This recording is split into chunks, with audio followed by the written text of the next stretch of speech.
La matinale d'Europe 1, 6h30, 9h. Thomas Soto.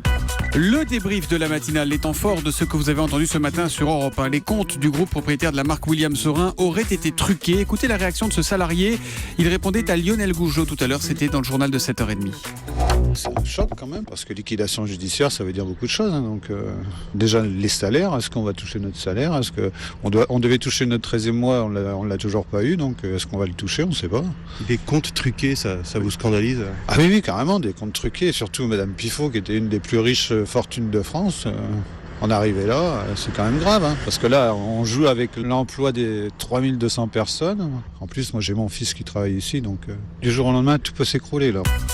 Voilà donc pour ce salarié du groupe William Saurin. Vincent Payon, Arnaud Montebourg, sont-ils de mauvais payeurs? Ils ont visiblement quelques notes à régler au Parti Socialiste. Écoutez ce qu'en dit Danny Cohn-Bendit. C'était l'humeur de Danny à 8h-10. Je ne crois pas que Payon ou Montebourg soient des radins. Je crois simplement qu'ils avaient une distance avec leur parti politique. Moi, par exemple, quand j'ai pris mes distances avec Europe Écologie, eh bien, je ne redonnais pas l'argent au parti, mais je finançais des associations. Voilà, ça avait un sens politique. C'est un sens politique, et je crois donc c'est comme ça qu'il faut analyser un peu les retards de Montebourg ou de Payon. Et puis à propos de la primaire à gauche, notez que Manuel Valls veut supprimer purement et simplement le 49.3. Il vient de l'annoncer chez nos confrères de France Inter. On y revient évidemment tout à l'heure avec Céline Kallmann dans le journal de 9h.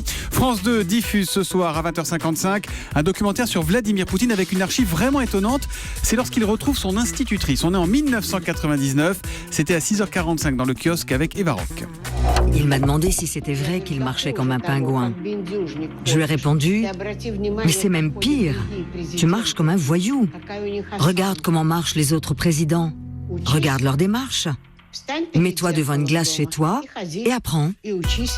Et puis le site Atlantico s'est amusé à traduire ce que donnerait en version française en quelque sorte le nouveau gouvernement de Donald Trump. Écoutez, c'était là encore dans le kiosque tout à l'heure. Ça donnerait Premier ministre Xavier Niel, le patron de Free. Ministre de la Famille, Valérie Trierweiler.